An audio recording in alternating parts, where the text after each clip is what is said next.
Okay, now we're going to talk about molar heat of fusion.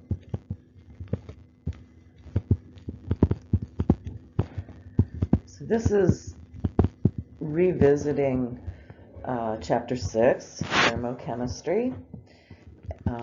So delta heat of fusion. So this is going to be when liquid or solid either freezes or melts. And this is the energy.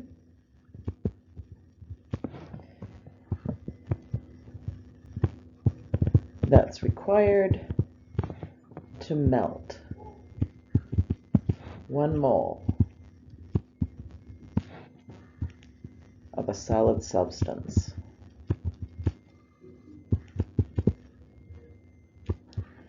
At its freezing point.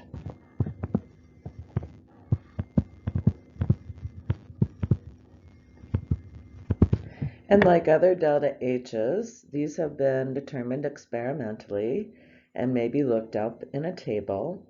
There is a table 11.8 in your text that gives delta H's of fusion for a number of compounds or elements along with their melting points.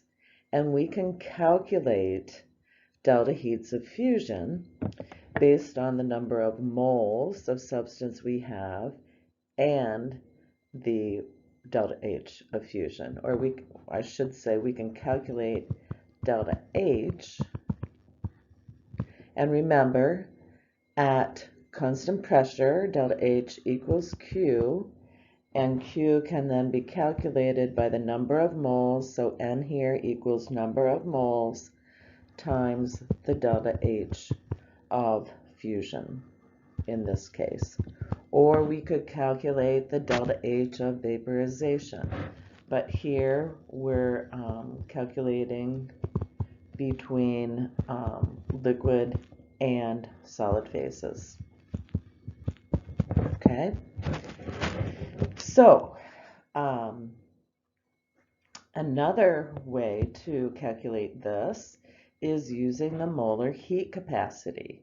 And so here, delta H equals N, number of moles, C, capital C, which is the molar heat capacity,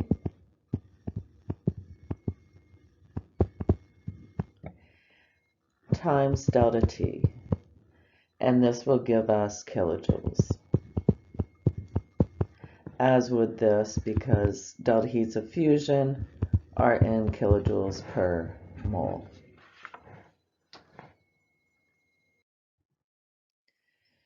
So, first example question.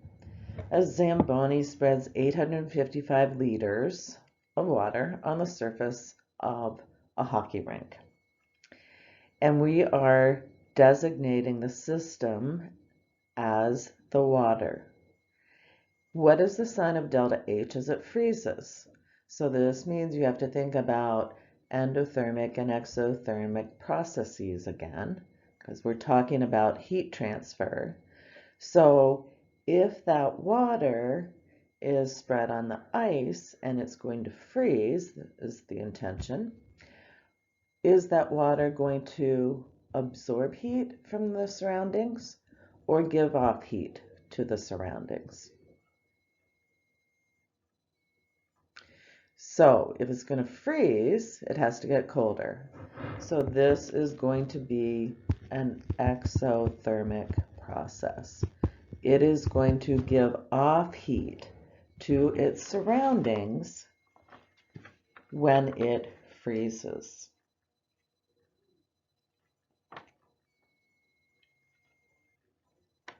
I was just gonna, yeah, there we go.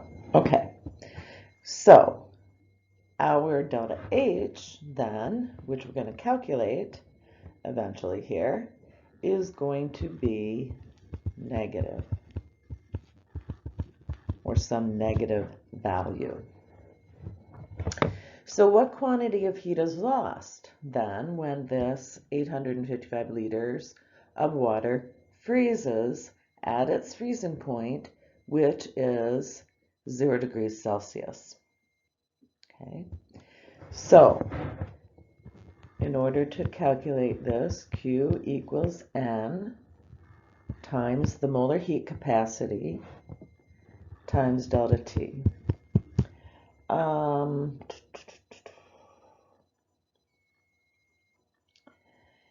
Okay, so because we are freezing, and freezing and melting occurs at a constant temperature, then delta T, it does not change. So there's no change. This occurs at 0. So T final is 0, T initial is 0, so delta T equals 0. So that means delta T falls out of our equation, so it becomes N times C, or the molar heat capacity. So we can go ahead and now calculate this. We are going to start with liters, which we need to convert to moles, and then we can get our Q, or our change in heat, in kilojoules. So we have 855 liters of water, which we're going to convert to mils.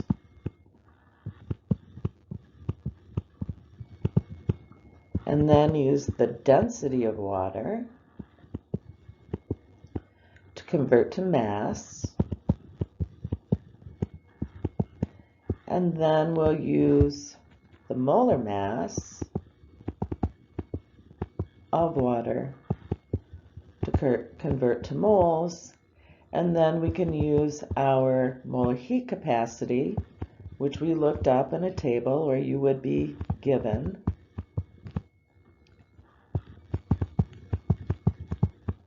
to convert to a heat unit.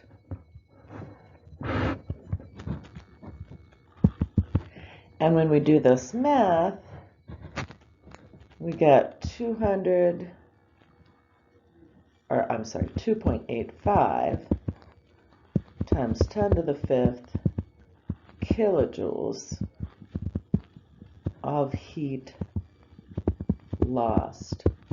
So to express this appropriately, delta H of our system is a negative 2.85 times 10 to the 5th kilojoules, because the water is giving off heat.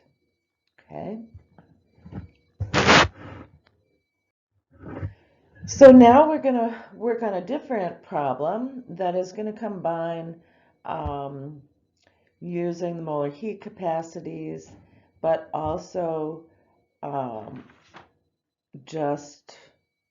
and our heats of fusion, basically. A little different, but the first thing we're going to need here is a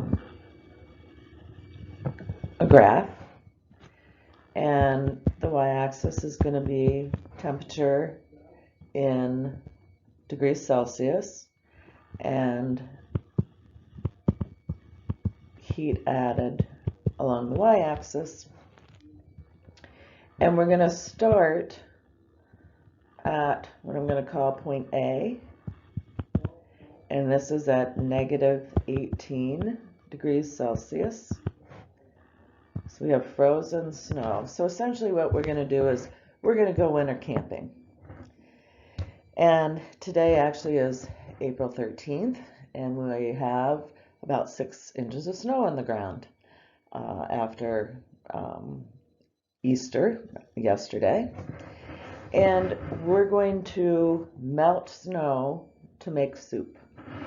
Okay, so we're going to use this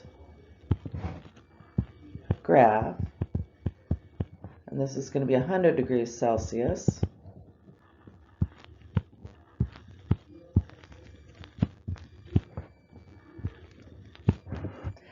So we have A, B, C, So we obtain some snow, we start melting it, we're warming it, then we melt it, and then we continue to warm the liquid water, and then we boil it, and we forget about our pot, and we boil it away. We vaporize that. So between A and B, we're going to be warming. And at B, we still have solid. At C, we have liquid. At D, we have liquid. At E, we have gas or vapor. And remember, when we melt something, that occurs at a constant temperature. Also, when we vaporize something, it occurs at a constant temperature, the boiling point. So there is going to be a midpoint here where we have a mixture of solid and liquid. Here we have a mixture of liquid and gas. But we're going to calculate the energy that was transferred, or the heat energy that was transferred in order to melt this snow to presumably make soup, but unfortunately we forgot about it. So we gathered up 270 grams of snow, and we were given a molar heat capacity for that snow of 37.1 joules per mole degrees Celsius.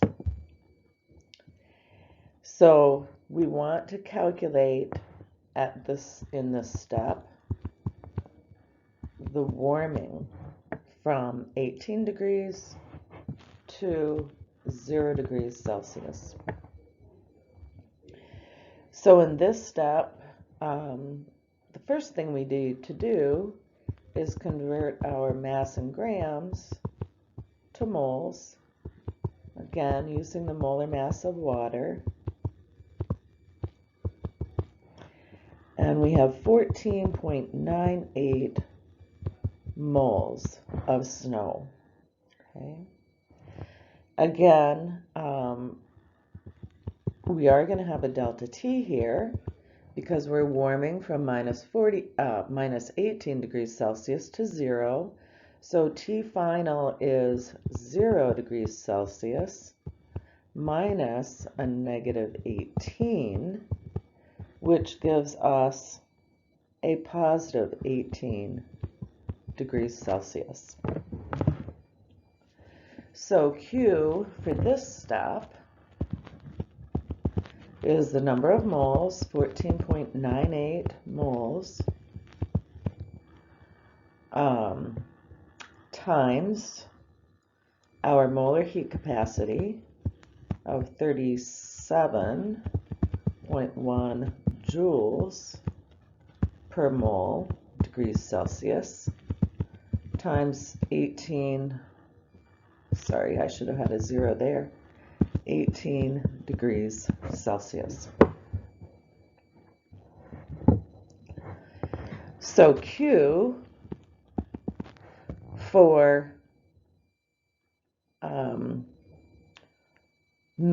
warming the snow from A to B is, let's see, 1.00 times 10 to the 4th joules. Moles cancel, degrees Celsius cancel, and we get 1.00 times 10 to the 4th joules. Q is positive. This system is gaining energy.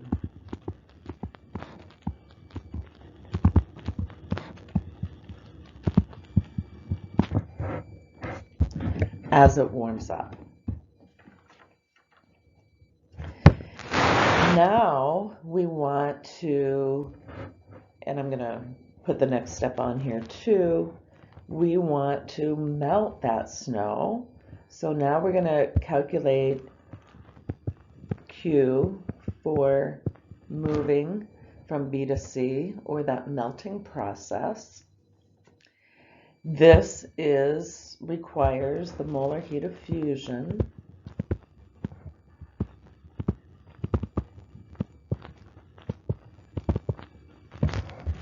And our equation is Q equals N delta H of fusion. We've already calculated N in our first step, so this is just a matter of plugging in our number of moles and multiplying that by the molar heat of fusion.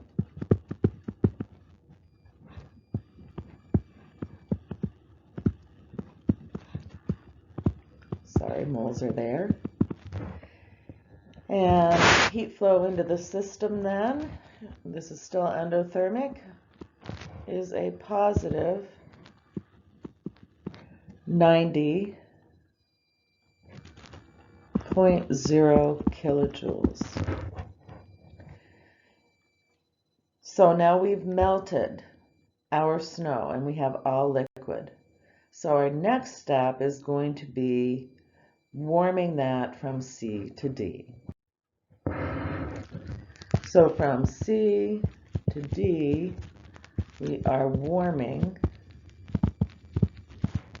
liquid water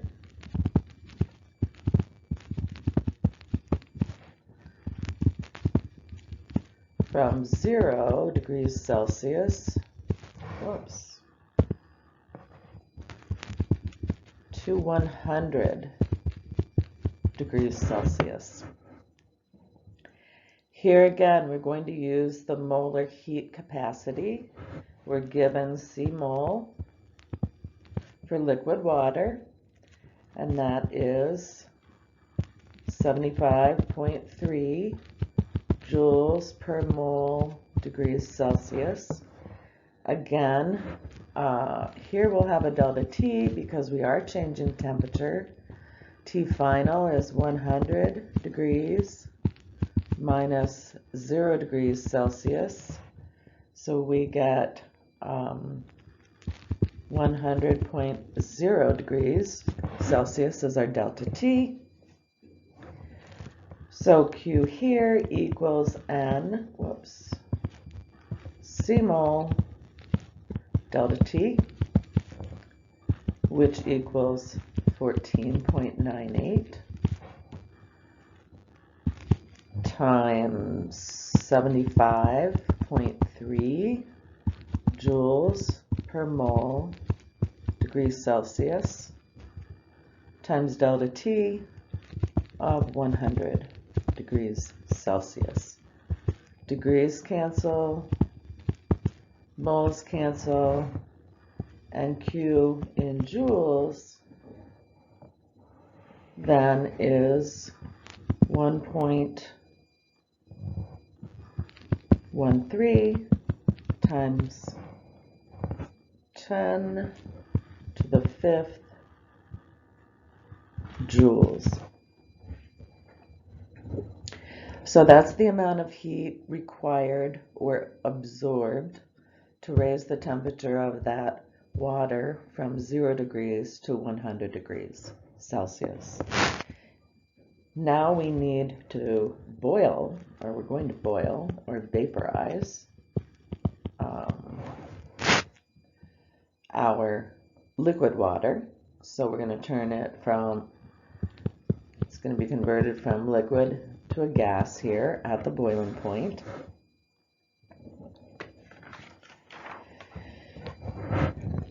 So we need a delta heat of vaporization in this step, and that is 40.67 kilojoules per mole. So Q equals our number of moles of liquid water times our delta heat of vaporization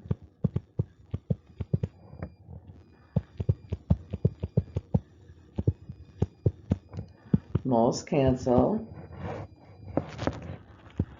and Q equals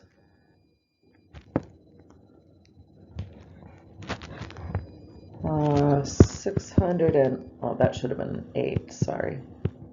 609.2 kilojoules of heat were absorbed from the surroundings in order to vaporize that liquid water. After all the water has been vaporized, the temperature on our graph begins to heat up again. Oops, did I do the wrong? Here's the graph. Oh no, yeah, I didn't. We could continue to heat that steam. Steam also has a molar heat capacity, but we're not gonna go that far.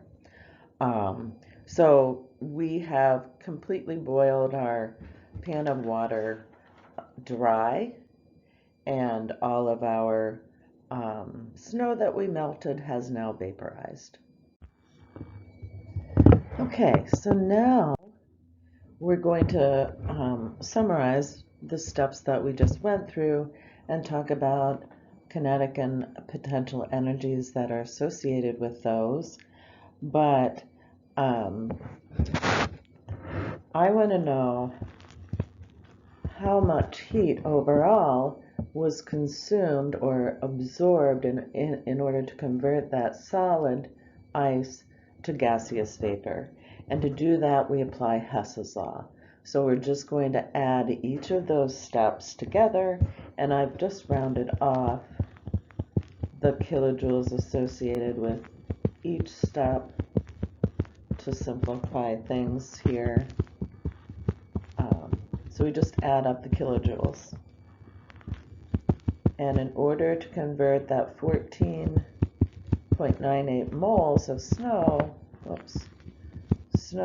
to vapor, it required 823 kilojoules of heat. So let's look at this graph again, make it a little bigger this time. This was A, -18. We warmed up that ice to the freezing point of water. We melted it between B and C. And then we warmed that liquid water up to its boiling point of 100 degrees Celsius.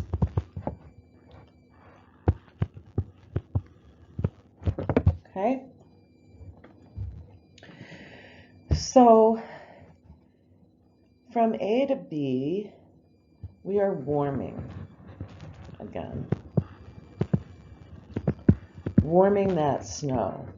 And in this state, the potential energy and kinetic energies are both low. And the attractive forces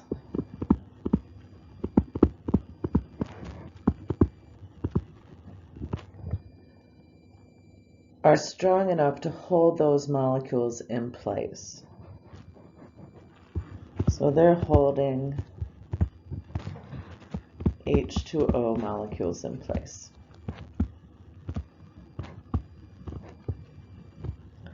So remember, in the solid state, water molecules make 4 hydrogen bonds. That's what contributes to the density of solid water being less than that of liquid water, because there's a lot of empty space there.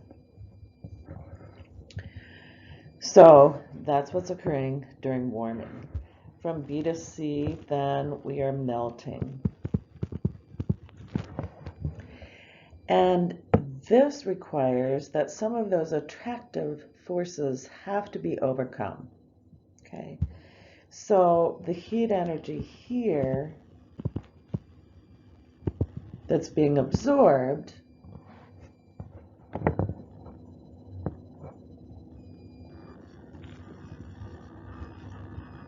helps overcome attractive forces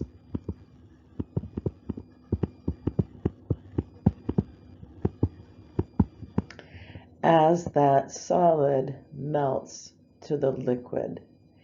And what's happening here then is we are increasing potential energy and kinetic energy. And this is going to be the trend. Then we start warming that water again, or warming again, I should say. So again, we're going to have an increase in potential energy and kinetic energy. Finally, when we hit that vaporization at the boiling point, all the attractive forces must be overcome.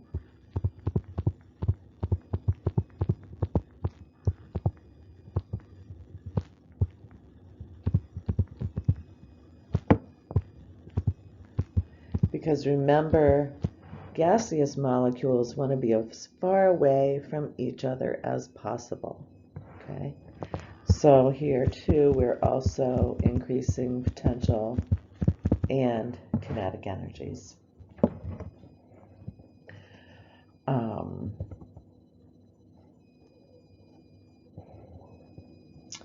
And that completes our discussion of phase changes and molar heat capacities, heats of vaporization, heats of fusion. So, next up, crystal structures.